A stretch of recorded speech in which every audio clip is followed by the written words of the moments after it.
12 février 1921. Je suis habituellement opposé à ce genre d'activité. Rien ne sert d'écrire ses antécédents, à part pour se donner un pathétique semblant d'espoir. Mais là, c'est spécial. Il faut plus le voir comme un rapport, d'une mission sûrement vaine, mais qui mérite d'être tenue. Mais laissez-moi d'abord m'introduire. Sir Thomas McCohen, homme d'affaires respecté de la petite bourgade de Hollowtown, située entre Birmingham et le Hampshire. Et si j'ai commencé ce texte, malgré mes ridicules compétences de scribe, c'est tout simplement pour déplorer la disparition de mon confrère, et ami de longue date, Arthur Yoderberg.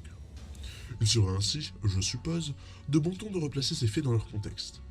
Le 8 décembre, lors d'un forum économique londonien, nous avions pour habitude d'arpenter les propositions de partenariat éventuels, celui signant le meilleur contrat devant payer une pinte à l'autre. Je vais alors opter pour une société de chemin de fer. La commission n'étant pas excellente, mais assurée, de par leurs précédents collaborateurs me vantant leur rapidité de paiement. Mais Arthur ne l'entendait pas de cette oreille. Il signa un accord écrit avec fermeté par la poigne sans faille d'un petit homme encapuchonné, détonnant du reste de la foule de par son apparence de crapule du marché noir. Mais la promesse était de qualité. On vantait à mon collègue un nombre avec bien trop de chiffres, laissant d'avance présager un avenir radieux. Je retournai ensuite à mon petit village, là où lui suivait aveuglement cet homme jusqu'à son chef d'entreprise, directement dans leurs locaux présumés en Irlande.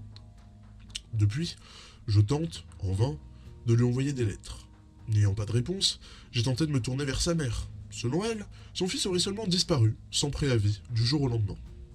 Je reviens donc du commissariat, une affaire a été ouverte, et l'on a d'ores et déjà convenu du fait que sa société, présumée, n'a jamais existé.